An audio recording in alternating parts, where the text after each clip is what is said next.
everyone, today I wanted to show you something just for fun, something just for your creativity and maybe the engagement of your students. So I'm going to show you today how you can make your own custom font.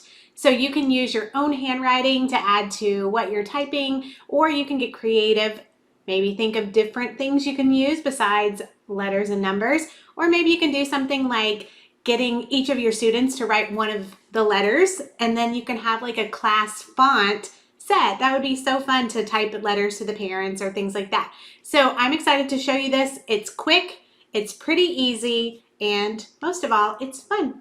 So what you're going to do is go to this site called calligrapher.com, and it doesn't end with an ER, it just ends with an R. And you're going to have to create an account, but you can use the free account. It doesn't cost anything. And then you're ready to go. So once you've created your free account, you are going to just click the button that says Start App.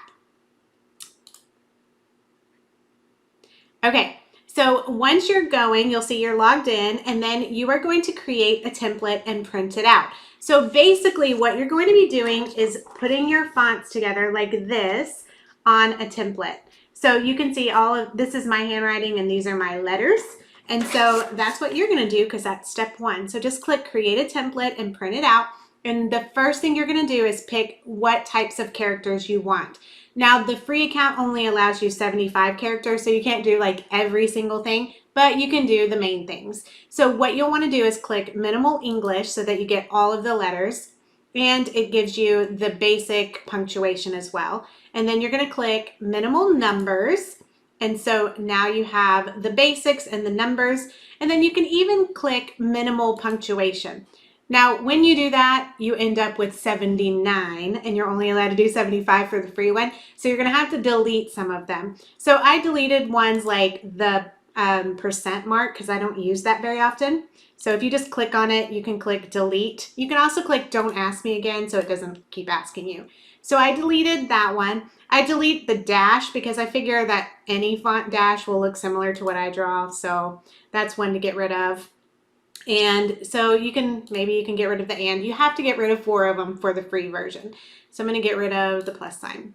Okay, so now this is what I have, and I'm ready to print it out and move on to the next thing. So you're going to click, once you've chosen the characters, you're going to click download template, and then you can choose PDF or PNG. I clicked PNG.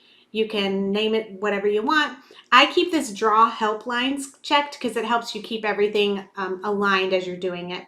And then just click download.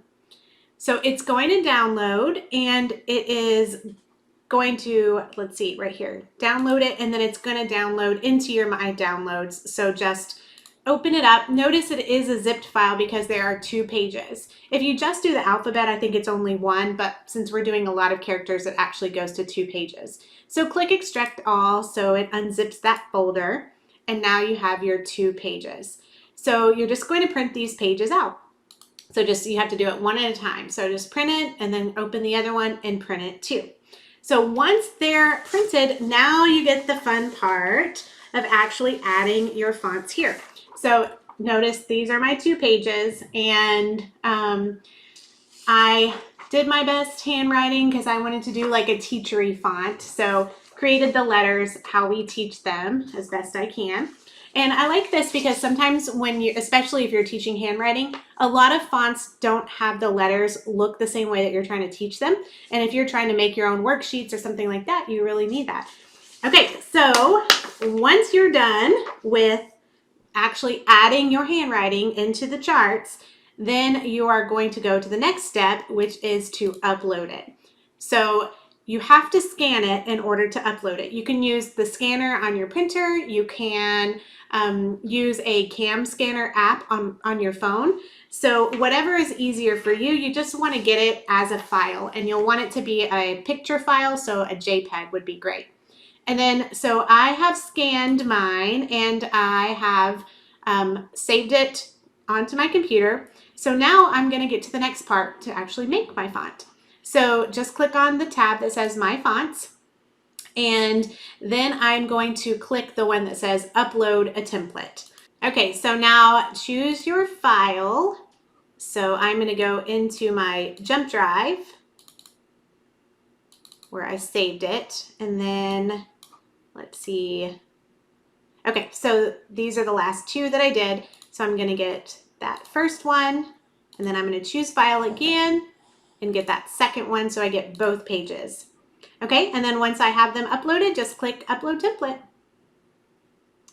All right, you're about to get to see your font start to come to life. All right, and so here it is. I can see all of my punctuation that I did and all of my letters, and they're exactly the same as on the pages that I did it. Okay, so done with that, and then I'm going to click Add these characters to my font. So now I have my font. It is all done and built, and now all I have to do is kind of save it. So click the button that says Build Font, and then name it. So you can name it your name or whatever you want. And let's see, I saved my other one, Cassie Basic, so I'll just do that again. Okay, and then click Build, and it is going to create your font. I can see it down here, all put together. And then you're just gonna download your font just like you would with any other font. So I'm gonna just click this button, and it will download it. There we go. So it's downloaded down here, and once it's downloaded, the last step you're going to do is install it.